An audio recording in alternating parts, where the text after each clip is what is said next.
Good afternoon প্রত্যেককে। দেখো, আজকে বাংলা সাহিত্যের ইতিহাস থেকে রঙ্গমঞ্চের ইতিহাস, সেখান থেকেও পাথুরিয়াঘাটা রঙ্গনাট্যালয় সম্পর্কে আলোচনা করব। পাথুরিয়াঘাটা রঙ্গনাট্যালয়। নাট্যপ্রেমী মহারাজ যতীন্দ্রমোহন ঠাকুর দীর্ঘকাল ধরে নানা রঙ্গমঞ্চ প্রতিষ্ঠা ও পরিচালনার ব্যাপারে পৃষ্ঠপোষকতা করেছিলেন। ওরিয়েন্টাল থিয়েটার, রামজয় বসাকের বাড়ির নাট্যশালা, বেলগাছিয়া নাট্যশালা প্রভৃতির সঙ্গে নানাভাবে যুক্ত ছিলেন তিনি। প্রসন্নকুমার ঠাকুর 1831 খ্রিস্টাব্দে হিন্দু থিয়েটার প্রতিষ্ঠা করে ধনীগৃহে শৌখিন নাট্যশালা প্রতিষ্ঠার যে ধারা সৃষ্টি করেছিলেন, সেই ধারারই ক্রমে একসময় জাতীয়তাবাদী চিন্তা মূর্ত হয়েছে যতীন্দ্রমোহন ঠাকুর প্রতিষ্ঠিত পাথুরিয়াঘাটা রঙ্গনাট্যালয়।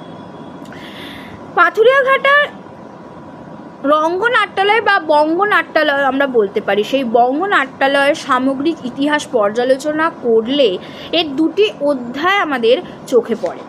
এক হলো সৌরীন্দ্রমোহন ঠাকুর পরিচালিত নাট্যালয়, দুই হলো যতীন্দ্রমোহন ঠাকুর পরিচালিত নাট্যালয়। সৌরীন্দ্রমোহন একজন নাট্যোৎসাহী ব্যক্তি ছিলেন।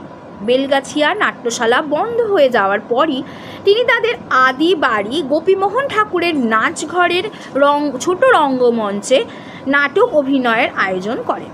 কিন্তু সৌরীন্দ্রমোহনের নাট্যপ্রয়াস ছিল গতানুগতিক ও প্রাচীন পন্থানুসারী। তাই তিনি 1859 খ্রিস্টাব্দের জুলাই মাসে কালিদাসের লেখা সংস্কৃত নাটক মালবিকাগ্নি মিত্রমের রামনারায়ণ তর্করত্ন বাংলা অনুবাদ অভিনয় ব্যবস্থা করেন।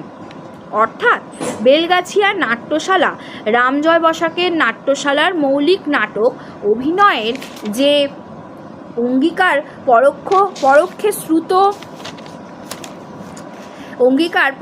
শ্রুত হয়েছিল, এখানে তা রক্ষিত না হয়ে শুধু সংস্কৃত নাটকের অনুবাদের অভিনয়ের পথকেই অবলম্বন করা হয়েছিল।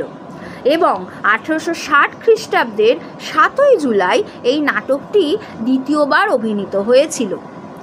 মালবিকাগ্নি মিত্রম নাটকের দুটি বিশেষ ভূমিকায় অভিনয় করেছিলেন সৌরীন্দ্রমোহন ঠাকুর, যিনি ছিলেন কঞ্চুকি, এবং মহেন্দ্রনাথ মুখোপাধ্যায়, যিনি ছিলেন বিদূষক। বিশেষ তথ্য থেকে এই কথাও জানা, দেশীয় বাদ্যযন্ত্রের প্রয়োগ, বৃন্দাবাদনের প্রয়োগের ফলে দর্শকদের কাছে বিশেষভাবে অভিনন্দিত হয়েছিল এই অভিনয়। 1860 খ্রিস্টাব্দে